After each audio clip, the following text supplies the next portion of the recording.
تافگەی کانی بەستە یەکێکە لە بەرزترین تافگەکانی کوردستان و دەکەوێتە هاوینە هەواری کانی بەست لە دامێنی چیای کۆخە و چیای شێخ ناسر لە ناحیەی قەسرەی دەڤەری باڵەکایەتی. جوانی تافگەکە و بەرزیەکەی وای کردووە لە ئێستادا دوای تافگەی گەلی عەلیبەگ وێنەی تافگەی کانی بەست بخرێتە سەر 50,000 دیناری عێراقی و ئەمە شوا دەکات تافگەکە زیاتر بناسرێت.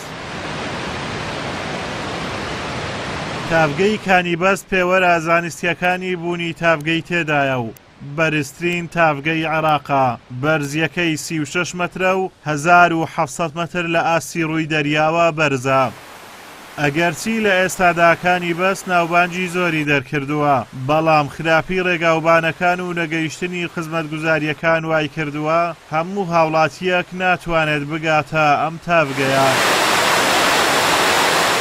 باڵەکایەتی پڕیەتی لە دیمەنی جوان و ناوچەی گەشتیاری سەرنجڕاشێش.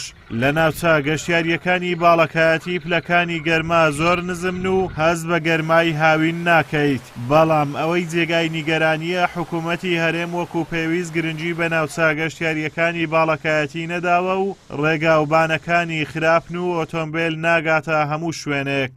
ئەم تافگەیە بە سروشتێکی ناوازە لە گوڵ و گوڵزار دەورە دراوە. جیاواز لە تافگەکانی تری کوردستان لە وەرزی زستانیش پلەکانی گەرما لەو ناوچەیە زۆردا دەبەزن و هەندێک زار تافگەکە بە تەواوی دەیبەستێت. ئازادۆمەراوەی کەناڵی ئاسمانی پەیام، دەڤەری باڵەکایەتی.